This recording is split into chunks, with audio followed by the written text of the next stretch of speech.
Puji Tuhan. Baik, shalom, selamat pagi. Shalom.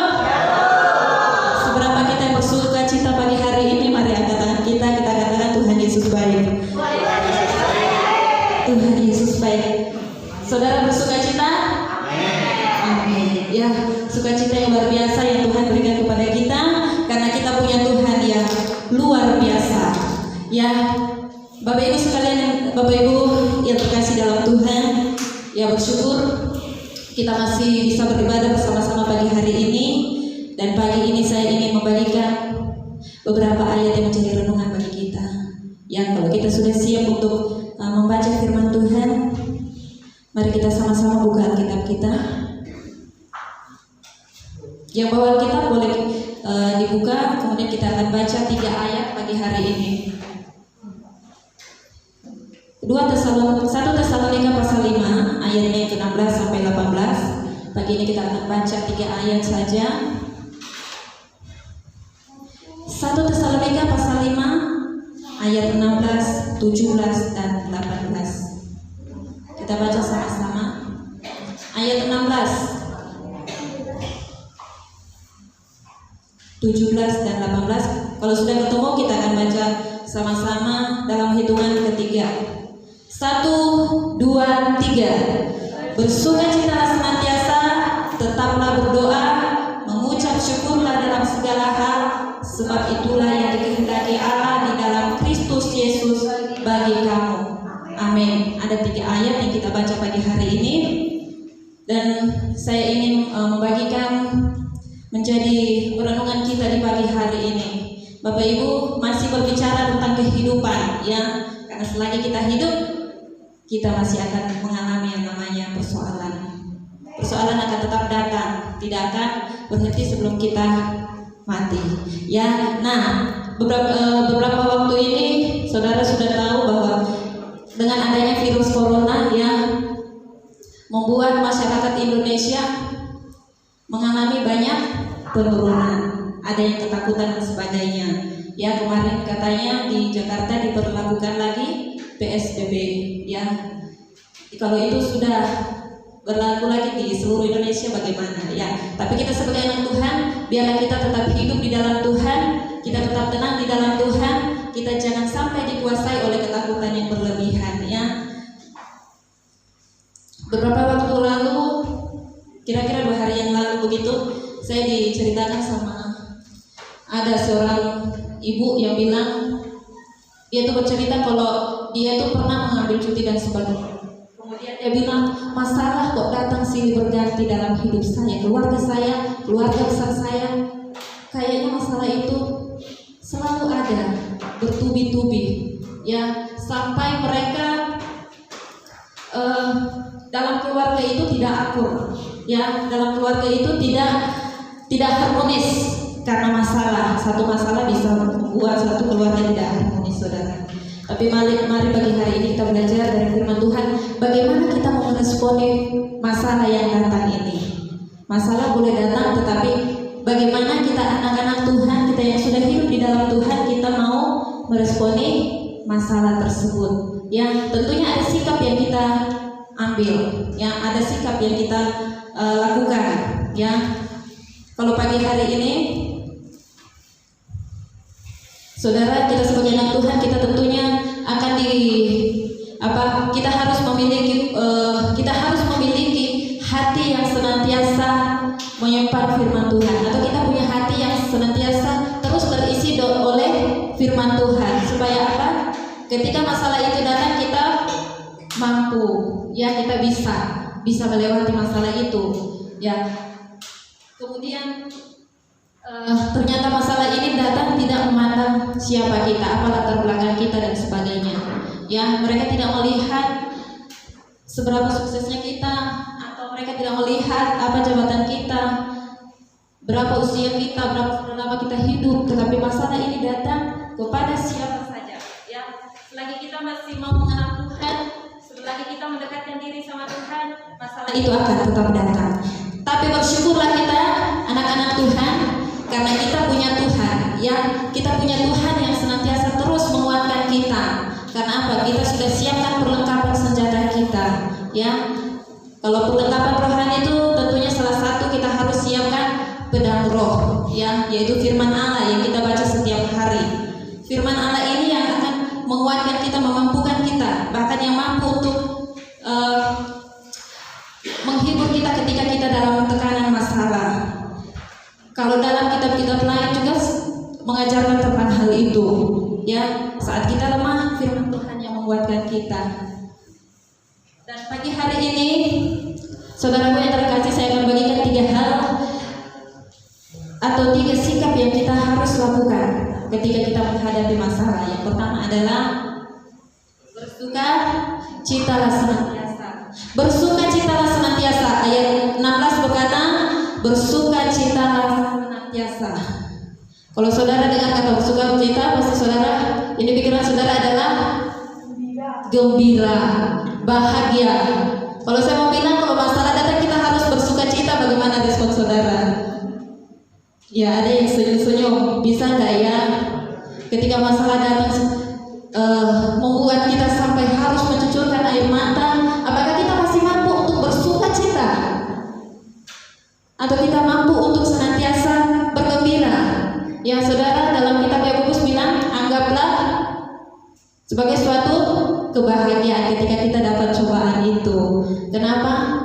Kita yang sudah hidup di dalam Tuhan, kita percaya kita punya Tuhan yang mampu untuk mengatasi semuanya. Kita bersukacita, ya, karena Tuhan yang berikan kepada kita sukacita. Sukacita yang Tuhan berikan itu tidak terbatas, ya. Kalau kita mungkin bersukacita, kalau secara manusia mungkin kita akan bahagia ketika apa yang kita miliki itu, apa yang kita inginkan itu bisa terpenuhi, bisa tersedia, ya. Tapi kita yang sudah hidup di dalam Tuhan, Tuhan berikan kepada kita sukacita yang luar biasa. Ya, dalam Filipi bilang bersukacitalah senantiasa di dalam Tuhan. Sekali lagi ku katakan bersukacitalah. Tuhan suruh kita untuk tetap bersukacita di dalam Tuhan. Ketika saudara bersukacita, saudara dengan sendiri akan mengalami apa? Tidak sedih lagi, tetapi ada kekuatan baru yang kita rasakan, ya. Ada kekuatan baru yang kita rasakan. Nah, saudara yang terkasih dalam Tuhan, ketika masalah itu datang menghimpit kita, kita punya sikap hati, kita mau bersukacita. Ternyata masih ada masalah yang lebih menakutkan dari masalah ekonomi dan sebagainya, adalah masalah kematian. Kalau orang yang belum mengenal Tuhan, mereka akan takut mati. Kita yang mengenal Tuhan, kita tidak takut mati karena apa? Tuhan sudah mengalahkan maut. Dia bangkit mengalahkan maut. Kalau maut saja sudah dilawan, apalagi masalah kita, ya. Jadi ketika ada masalah, mari tetap kita bersukacita di dalam Tuhan. Ya, lalu yang kedua, kita akan dikatakan ayat 17 di sana, tetaplah berdoa.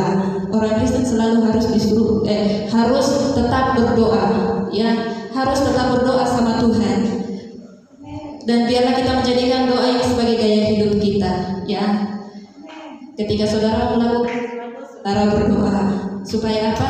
Kita minta penyertaan Tuhan, kita minta tuntunan Tuhan bagi kita, ya. Kalau orang Kristen bilang doa itu adalah nafas hidup orang percaya, maka ketika kita tidak berdoa, sama halnya kita mati, tidak bernapas, ya, mati di dalam roh. Ketika kita tetap berdoa sama Tuhan, kita akan mendapat kekuatan. Lalu mengapa kita harus berdoa? Ada yang bilang sudah kewajiban.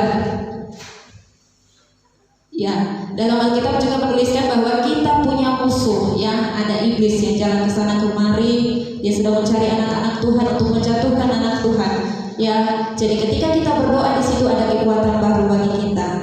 Jadi kita yang saat ini masih malas-malas berdoa, kita tidak pentingkan doa, ya, mari kita mulai luangkan waktu kita untuk senantiasa terus berdoa sama Tuhan, ya, karena kita percaya kita punya Tuhan yang akan mampu untuk melawan setiap penguasa-penguasa di udara, iblis tadi. Kemudian alasan kita berdoa juga, kita berdoa supaya apa?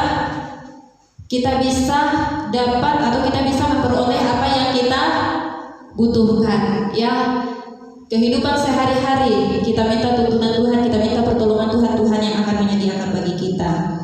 Kemudian kita berdoa juga, ya, karena kita punya Tuhan yang akan mampu menolong kita untuk menuntun kita kepada jalan kebenaran. Ya, kalau kita tidak ada komunikasi dengan Tuhan, kita akan berjalan semau kita sendiri. Ya, kalau kita minta Tuhan, kita akan berjalan sesuai dengan kehendaknya Tuhan. Ya, saudara belajar dari Tuhan Yesus saja dia berdoa. Ya, dalam masa pelayanan Tuhan Yesus juga tetap berdoa. Ketika Tuhan Yesus dicobai iblis, dia bisa melakukan segala sesuatu, tetapi dia mau belajar untuk taat. Ya, dia mau supaya itu bisa menjadi kesaksian buat orang-orang yang melihat itu. Ya, ketika Tuhan Yesus dicobai, dia mampu untuk menang. Ya, dia menang dari cobaan itu. Karena apa?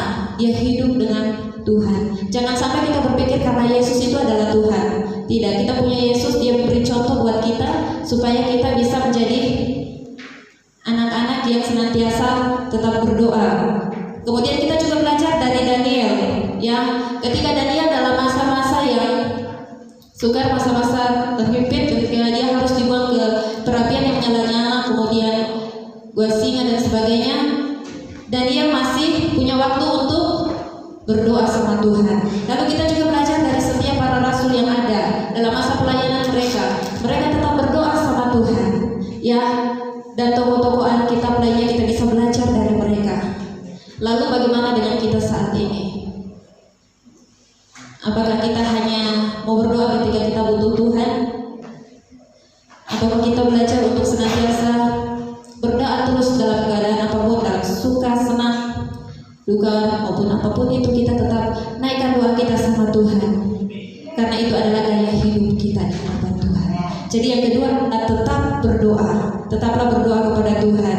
Kemudian yang ketiga, kita belajar di sini adalah belajar untuk mengucap syukur dalam segala hal, bukan hanya dalam keadaan yang suka, keadaan yang enak saja. Ketika saya dalam zona nyaman, saya bersyukur sama Tuhan. Ketika saya minta sama Tuhan, Tuhan kabulkan, saya bersyukur sama Tuhan. Tetapi masihkah saya bersyukur ketika saya berdoa sama Tuhan lalu Tuhan belum menjawab? Masihkah saya bersyukur sama Tuhan? Ya, terkadang ini yang kita lakukan. Lebih banyak protes sama Tuhan. Tuhan kok belum jawab doa saya, padahal saya sudah berdoa bertahun-tahun sebagainya. Tapi kita belajar untuk mengucap syukur dalam segala hal, karena kita percaya bahwa Tuhan akan memberikan yang terbaik buat kita. Tuhan akan menjawab setiap apa yang kita minta di dalam doa. Ya, ada yang bilang ada mujizat dalam bersyukur. Saudara setuju dengan itu? Setuju. Ya, dari dulu, dari kecil saya sering mendengar orang bilang bersyukurlah dalam segala hal. Ada mujizat dalam bersyukur.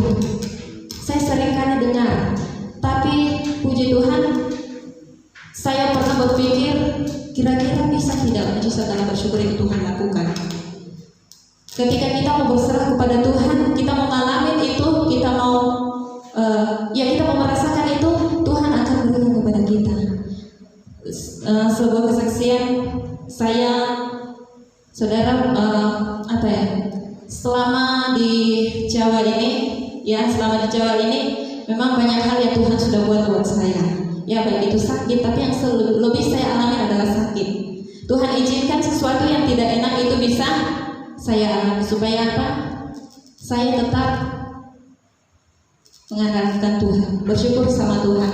Suatu ketika saya sakit dan harus minum obat, kemudian konsumsi obat, dan juga harus makan makanan yang dipisahkan atau makanan yang tidak sama dengan apa yang dimakan oleh teman-teman saya. Kalau teman-teman saya makannya enak, ya, di sini semua suka sambal, semua suka sambal. Sambal itu enak ternyata, ya. Kalau tidak ada sambal biasanya tidak bisa menelan. Nah, itu yang saya alami. Contohnya begitu, ya. Teman-teman makan sambal, saya tidak. Ya, mereka makan makanan yang enak-enak yang ada pokoknya dimasak dengan enak-enak, saya tidak. Saya cuma benih, ya, supaya apa? sehat. Jangan sampai ketika saya makan itu sakit lagi. Tapi ternyata saya semakin menjaga kesehatan saya kok masih tetap sakit ya. Saudara, memang butuh proses ya, butuh proses. Suatu ketika saya memutuskan untuk, ternyata saya mau belajar untuk bersyukur. Saya mengalami ya puasa, kemudian ucapkan sama Tuhan, Tuhan saya bersyukur dengan penyakit yang Tuhan berikan. Saya belajar bersyukur karena saya pernah mendengar kesaksian beberapa orang atau beberapa hamba Tuhan tentang itu, dan ternyata saya alami juga. Puji Tuhan, ketika kita belajar bersyukur kepada Tuhan, Tuhan akan, kita akan mengalami mujizatnya Tuhan. Ya, jadi kalau saat ini kita masih lebih banyak bersungut-sungut protes sama Tuhan, mari kita ubah dengan bersyukur dalam segala hal. Baik atau tidaknya, tetaplah bersyukur. Ya, sebagai orang percaya, tentunya kita punya alasan untuk bersyukur. Yang pertama, mungkin karena kita sudah diselamatkan oleh Tuhan. Keselamatan ini yang sangat kita butuhkan. Yang sebagai orang percaya ini sesuatu yang sangat luar biasa buat kita. Anugerah yang terbesar yang sudah Tuhan berikan kepada kita itu keselamatannya. Jadi patutlah sebagai orang-orang percaya kita mau senantiasa tetap bersyukur kepada Tuhan. Dan juga kita mau belajar bersyukur karena pemeliharaan Allah dalam hidup kita. Kebutuhan kita Tuhan siapkan. Ya, makanya dalam Injil Matius sudah dikatakan di sana, Tuhan akan memelihara kita. Apa yang kita butuhkan dan kita perlukan Tuhan sudah tahu. Tuhan lebih tahu itu. Makanya karena Tuhan bilang, Tuhan mengajarkan kita untuk senantiasa carilah dahulu kerajaan dan kebenarannya, maka semuanya itu akan ditambahkan kepadamu. Bagaimana kita mau mendapatkan kalau kita tidak melakukan sesuatu ya? Jadi kita belajar untuk senantiasa bersyukur sama Tuhan. Kemudian ketika kita bersyukur adalah merupakan suatu kehendak Allah buat kita, bukan kehendak orang-orang di sekitar kita, bukan kehendak pendeta dan sebagainya, tetapi ini adalah kehendak Allah. Tadi kita sudah baca ayat 18, sebab itulah yang dikehendaki Allah di dalam Kristus Yesus bagi kamu. Ya, kalau kita yang masih sering bersungut-sungut, mari kita ubah menjadi ucapan syukur kepada Tuhan. Kita belajar untuk senantiasa menaikkan syukur kita di hadapan Tuhan. Jadi 3 bagian ini yang saya bagikan pagi hari ini yang menjadi perenungan kita. Kalau saat ini kita masih, ketika kita masih mau bersukacita kecuali kondisinya menyenangkan, mari kita belajar untuk tetap bersukacita senantiasa. Kita mau belajar untuk tetap berdoa sama Tuhan, dan kita belajar